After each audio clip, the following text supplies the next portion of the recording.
y vamos a darle la bienvenida a don Álvaro Retana, gerente general de GTI, que está con nosotros un día más, una semana más. Don Álvaro, ¿cómo está? Y ya de cara a Semana Santa también. Muy buenas tardes. Muy buenas tardes, Febe. Encantado de estar con ustedes, un verdadero placer. Aquí estamos para servirle y para resolver las consultas de todos los oyentes. ¿Cómo estuvo el viernes? Me imagino que bien movido, ¿verdad? Porque habían obligaciones tributarias importantes como el pago y la declaración del IVA y también el cierre fiscal. ¿Qué tal estuvo esa actividad el viernes, don Álvaro?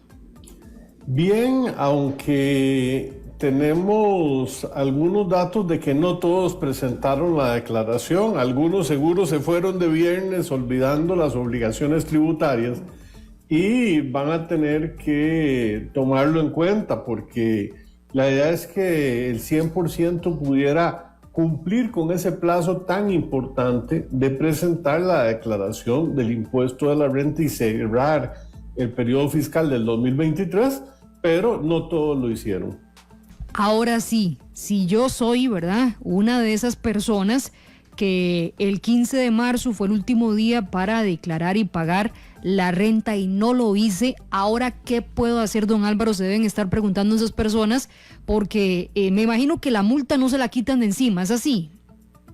Bueno, yo espero que estén trabajando en eso, porque lo primero que tienen que hacer es estar conscientes de que ya no lo presentaron, ya están tarde y siempre van a tener que pagar una multa. Pero ojo, mucha atención con esto de la multa. Siempre se debe presentar la declaración, pero la multa tiene dos formas. Si la persona presenta y paga la declaración y además autoliquida la multa, dice, sí, vea, estoy tarde, tengo que pagar multa, voy a pagarla. Resulta que si se hace en esa forma voluntaria por autoliquidación, se rebaja un 80% del monto de la multa. Es decir, la multa es de 231.100 colones, pero se puede rebajar un 80% de ese monto si lo hace en forma voluntaria. Por el contrario, si Hacienda lo notifica, que ahora mucha atención con los sistemas informáticos, es muy fácil para Hacienda notificar, porque simplemente ellos tienen el listado de todas las cédulas físicas y todas las cédulas jurídicas que presentan declaraciones, corren ese listado, ver a ver quién no la presentó y mandan una notificación válida por correo. Si le damos tiempo a Hacienda a que notifique formalmente, se debe pagar el 100% de la multa. Entonces, yo creo que la ventaja para que nos rebajen un 80% es muy alta. Ya sabemos que estamos tarde, que no lo presentamos, pero si hacemos la presentación y hacemos la autoliquidación voluntaria, se nos rebaja un 80%. Y otra cosa interesante es que cuando se paga la renta en el sistema, automáticamente le van a calcular los intereses moratorios por ese pago tardío, que empezaron a correr a partir del día viernes. Pero entonces la recomendación, presentar la declaración cuanto antes, hacer el pago antes de que Hacienda los notifique, autoliquidar la multa, decir, sí, vea, tengo que pagar la multa y la voy a pagar de una vez, soy consciente de ello, y de una vez ahí mismo se rebajan el 80% de la multa y no el 100%. Si pasan unos días y Hacienda los notifica, van a tener que pagar el 100% de la multa. Ok, ahí queda muy claro, don Álvaro. La gente entonces, que todavía estaremos esperando los datos de Hacienda, ¿verdad? Porque nos decían que ya para Hacienda es fácil ahora determinar quiénes sí presentaron la declaración e hicieron todo el trámite, así que estamos esperando el dato oficial de cuántos contribuyentes no cumplieron con el cierre fiscal. Pero, por ejemplo, don Álvaro, usted dice, bueno, si entonces yo voy voluntariamente y cancelo de una vez y me pongo al día y digo, mira, si se me fue esto el viernes, me bajan la multa de 231.000 colones en un 80%. Si me notifican, son el 100% de la multa, es decir, los 231.100 colones. Pero, don Álvaro, tal vez para avisarle a la gente con experiencias pasadas, ¿cuánto es el tiempo ese de posible notificación? Puede ser hoy, puede ser mañana, puede durar Hacienda una semana, más o menos ustedes que han visualizado en años anteriores. Ahora, con los recursos tecnológicos que tienen, Hacienda perfectamente puede notificar formalmente hasta en menos de una semana. Entonces yo no estaría confiado, yo haría la declaración y pagaría la multa. Vean que se baja de 231,000 colones a 46,220. Entonces mejor lleguen y paguen eso autoliquidado, porque en menos de una semana eventualmente Hacienda ya podría estar notificando y entonces perdemos esa posibilidad del rebajo del 80% automático. Aquí nos dice el 2420. Hola, Febe y compañeros. El viernes y toda esa semana anterior estuvo de locos. Yo sí, gracias a Dios, entregué todos los formularios de mis clientes. Eso sí, el sistema ATV estuvo dando problemas, estuvo muy lento. ¿Tienen alguna notificación de eso, don Álvaro? En realidad lo estuvimos monitoreando y sí está lento, pero sí permitía hacer las presentaciones y el día de hoy entramos y está trabajando normal. Entonces, como que no hay un impedimento para poder presentarlo. Y sí tiene razón, estuvo lento porque era todo el país presentando las declaraciones. Sí, me imagino la demanda que tuvo ATV durante el viernes. Aquí también nos dice el 3458. Estoy en régimen simplificado, me pagan por medio de datáfono y me retienen el IVA. ¿Lo puedo aplicar como abono en el pago trimestral al pagar el IVA? Nos pregunta por ahí el oyente, don Álvaro. Por supuesto, lo que es las retenciones, hay en los formularios un lugar para anotar lo que son retenciones que nos hacen. Dice por acá Tomás Astúa de San Carlos: tras el hackeo a Hacienda, aunque pague, aún aparezco 2 meses moroso ante el ministerio y yo ya cumplí. ¿Qué tengo que hacer con esto? Vamos a ver si tenemos a don Álvaro, porque me parece que quedó ahí congelado en la imagen. No sé si tenía algún problema de internet. Don Álvaro, ¿ahí me está escuchando? Sí, perfectamente. Y ahora sí es que se nos quedó ahí como congelado. Yo dije, ¿qué pasó tanto frío? Y yo dije, no está tan frío para que se nos congelara ahí don Álvaro. Pero aquí Juan Enrique le tiene una pregunta a los oyentes.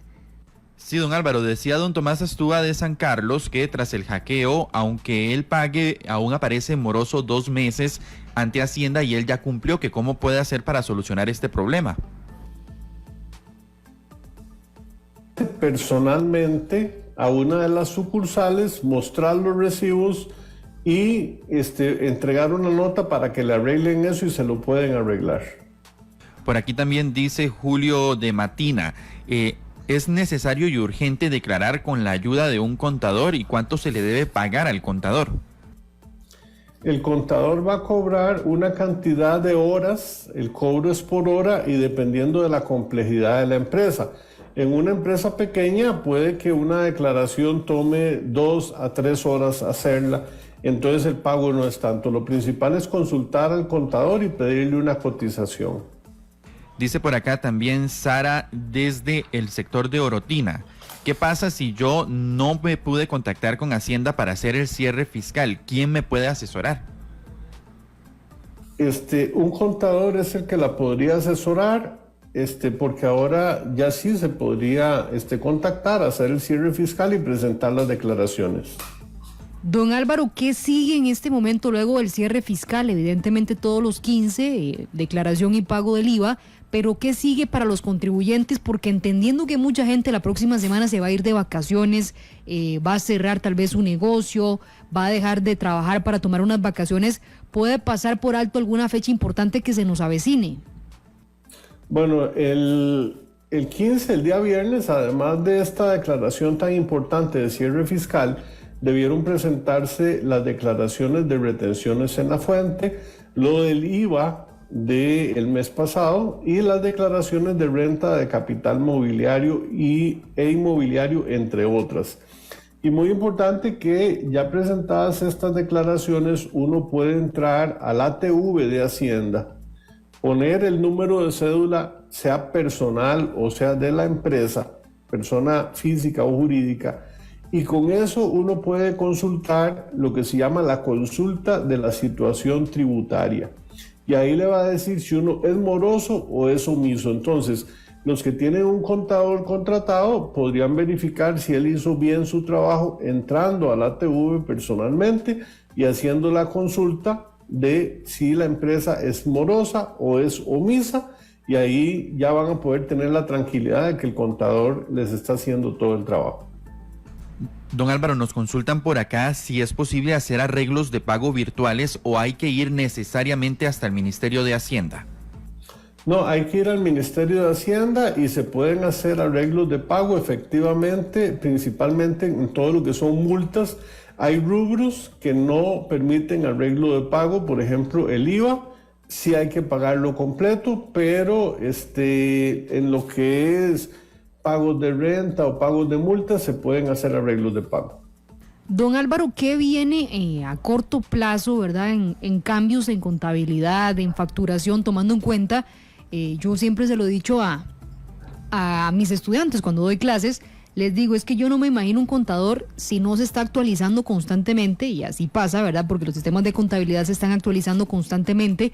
¿Qué viene para la contabilidad pronto, ya luego de que hemos estado tras varios años, ¿verdad?, ya trabajando fluidamente con la factura electrónica? ¿Qué más viene, don Álvaro? Porque esto es importante y usted nos quiere contar.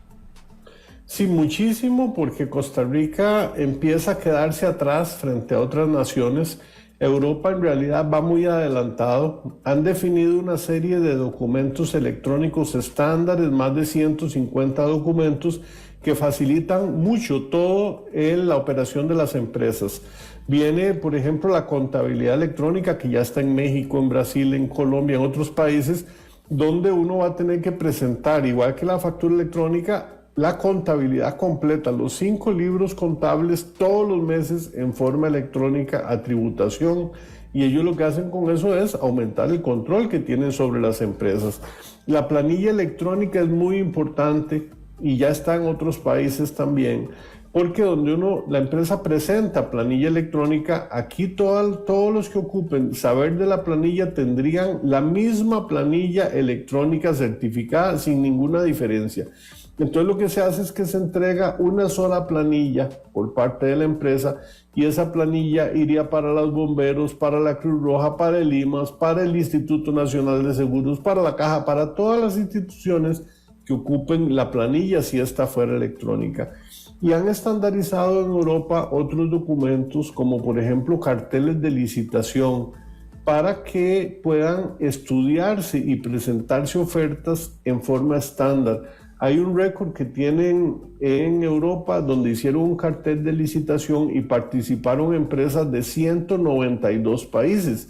¿Y cómo analiza uno un montón de ofertas? Pues no solo que sean estándar para poder adjudicar. Igual órdenes de compra se van a volver en órdenes de compra electrónicas o recibos de materiales electrónicos, o los documentos para hacer exportaciones e importaciones van a ser electrónicos. Entonces hay mucho, Costa Rica tiene mucho que caminar para ponerse al día con las otras administraciones y que los documentos sean estándar a nivel mundial. Don Álvaro Retana, gerente general de GTI, le agradezco mucho estos minutos, don Álvaro. Nos reencontramos el próximo lunes, a pesar de que sea el lunes santo. ¿Estarán trabajando en GTI durante la Semana Santa? Importante también. Aquí estamos 24/7, trabajamos toda la Semana Santa porque hay empresas que esa semana siguen facturando.